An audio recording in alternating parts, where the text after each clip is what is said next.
Hello दोस्तों, welcome back to my YouTube channel. आज हम आप लोगों को पोहा बनाने का अपने तरीके से रेसिपी बताएंगे। तो पोहा बनाने के लिए सबसे पहले पोहे की प्रिपरेशन करते हैं।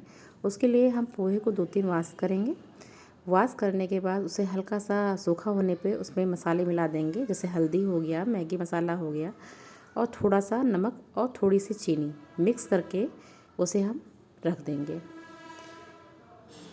देखिए जैसे सब मिला रहे हैं आप वैसे ही मिलाते जाइएगा और उसके बाद आप चम्मच से मिक्स कर सकते हैं या फिर अपने हाथों से भी आप मिक्स कर सकते हैं। जैसे आप चाहें वैसे ही आप पोहे को आपस में मिक्स करते हैं। सारी चीज़ें एक साथ मिक्स हो जाने से बाद में चीज़ों को अलग से हमें नहीं डालना पड़ता है और खिला खिला पोहा बनकर तैयार होता है।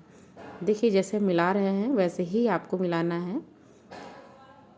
थोड़ी मात्रा चीनी रहेगी, थोड़ी मात्रा नमक रहेगी।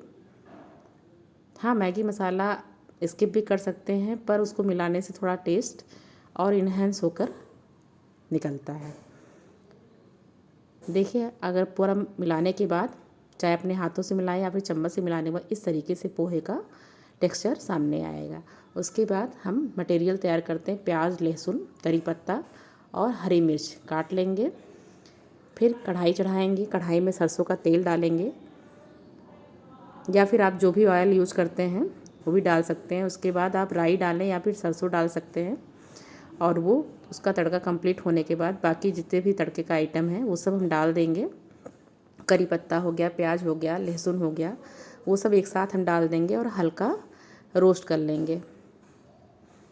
बिल्कुल बहुत ज़्यादा रोस्ट नहीं करना है, हल्का रोस्ट करिए क्योंकि हर चीज़ का फ्लेवर निकल कर सामने आना। बहुत ज़्यादा रोस्ट होने पे उसमें वो जलने लगता है, इसलिए हल्का रोस्ट। हाँ, इन सब चीज़ों में एक चीज़ और हम भूल गए, मूंगफली भी पड़ेगा। मूंगफली आप अलग से रोस्ट कर लीजिए या आप पहले से ही कढ़ाई में रोस्ट करके आप रख लें, जैसे आपकी इच्छा हो ऐसा आप कर सकते हैं। फिर उसके बाद अगर ये जो तड़का है आपका तड़का आप देखिए कंप्लीट हो गया है, 90% तड़का आपका कंप्लीट हो गया है और हमारी मूंगफली जो बगल में भून रही थी, मूंगफली भी काफ़ी हद तक तैयार हो गई है। देखिए पूरा मूंगफली देखने में भी काफ़ी अच्छा कलर छोड़ा लग रहा है कि काफ़ी अच्छे से मूंगफली भुन गई है। उसके बाद हम अपना तड़का देखते हैं। तड़का जो हमारा 90% तैयार हो गया था, अब देखते हैं वो हमारा 100% तड़का तैयार हो चुका है। उसके बाद हम पोहा जो हमने तैयार कर रखा था पूरा टेक्सचर, उसको हम डाल देंगे। पोहा डालने के बाद उसे हम कुछ देर तक अच्छे से भूनेंगे। हाँ, ये याद रखिएगा कि धीमी आंच में ही भूनना है। धीमी आंच या मीडियम फ्लेम में आप भून देंगे। देखिए कितना सुंदर कलर खिलकर आ रहा है और हमने कुछ भी बाद में नहीं डाला, ना हल्दी डाला ना कुछ भी नहीं डाला। ये सारी चीज़ें हमने पहले से ही ऐड कर रखी थी।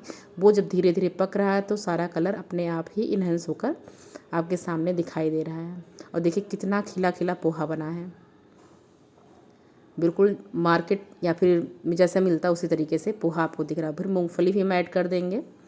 मूंगफली ऐड होने के बाद भी उसके बाद भी हम 2-4 मिनट अच्छे से पोहे को भूनेंगे।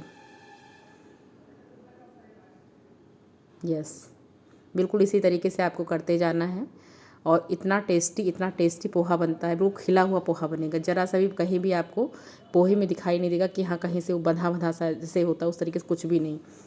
हाँ, लास्ट में एक बहुत ही ज़रूरी इंग्रेडिएंट है नींबू। नींबू आप हल्का सा निचोड़ के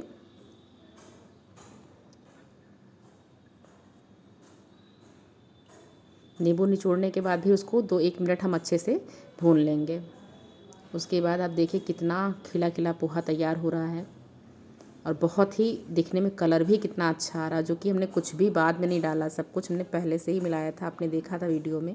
और बिल्कुल सेम इसी तरीके से आप बनाकर देखिए, आपका पोहा बहुत खिला खिला तैयार होगा और बहुत ही टेस्टी लगता है। हाँ, मैगी मसाला ऑप्शनल ज़रूर है, लेकिन अगर आप डालते हैं तो आपको टेस्ट में खुद ही फ़र्क नज़र आएगा।